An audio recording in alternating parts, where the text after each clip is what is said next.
মোক 5টামান বজাত চাৰে কলকাতা চাৰৰ পৰা ফোন কৰিছে থানাৰ পৰা। আদিত্যৰ গাঁৱত এনেকুৱা বস্তু ড্ৰাগছ বুলি কয় এটা চাবোনৰ বক্স পোৱা বুলি কৈছে। আদিত্যৰ গাঁৱত আহক, আপুনি কবৰস্থানৰ এড্ৰেছটো দিছে, ইয়াতে আহিলোঁ। আহি পেলাই চাওঁ যে হয়, এই চাৰিফুল নামৰ ল'ৰাটো তাৰ তাত এই বস্তুটো আছে, পাইছে। কেইটা বাকচ পাইছে? এটা বাকচ। চাৰিফুলৰ দেউতাকৰ নাম কি? দেউতাকৰ নাম হ'ল নাছিৰুদ্দিন। কি বিচাৰে এতিয়া আপুনি, কি বিচাৰে? এতিয়া আমি চৰকাৰৰ পৰা বা প্ৰশাসনৰ পৰা আইনৰ হাতত যদি যিহেতু গৈছে, বস্তুটো আইনমূলকভাৱে যিটো শাস্তি হয় সেইটো হ'ব লাগে। আৰু এটা বস্তু পোৱা গৈছে লগতে, এই 13টামান সৰু সৰু বটল চিচি বুলি কওঁ, কণ্টেইনাৰ। আমি এতিয়া অনুমান কৰিব পাৰিলোঁ যে এই বস্তুখিনি অকলে নকৰে আৰু বিক্ৰী কিবা বেলেগৰ তাতে বিক্ৰী কৰা বুলি এতিয়া আমি অনুমান কৰিব পাৰিলোঁ।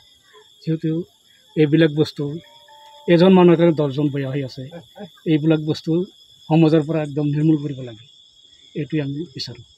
তেখেতে আগে পিছে জড়িত আছে নেকি এইবিলাকৰ লগত? কিন্তু আমি আগে পিছে শুনা নাই, সেই মই ফাৰ্ষ্ট শুনা পালোঁ বা দেখা পালোঁ। বয়স কিমান মান হ'ব ল'ৰাটো? ল'ৰাটো 26 বছৰ। 26 বছৰ। মই বজাৰৰ পৰা আহি চালোঁ যে ইয়াতে প্ৰচেছাৰ আহিছে আৰু বহুতমান গোট খাইছে। লগতে পুলিচ এজনে চোৰ এজন ধৰিছে, চোৰ লগতে ড্ৰাগছ সন্দেহমূলক ড্ৰাগছ থকা বুলি দেখা পালোঁ। এইখিনি মই জানো। ল'ৰাটো ক'ত? কি বস্তু পাইছে? তাৰমানে ড্ৰাগছ পাইছে নেকি? ড্ৰাগছ, সন্দেহমূলক ড্ৰাগছ, হালধীয়া বস্তুটো মই চিনিও নাপাওঁ।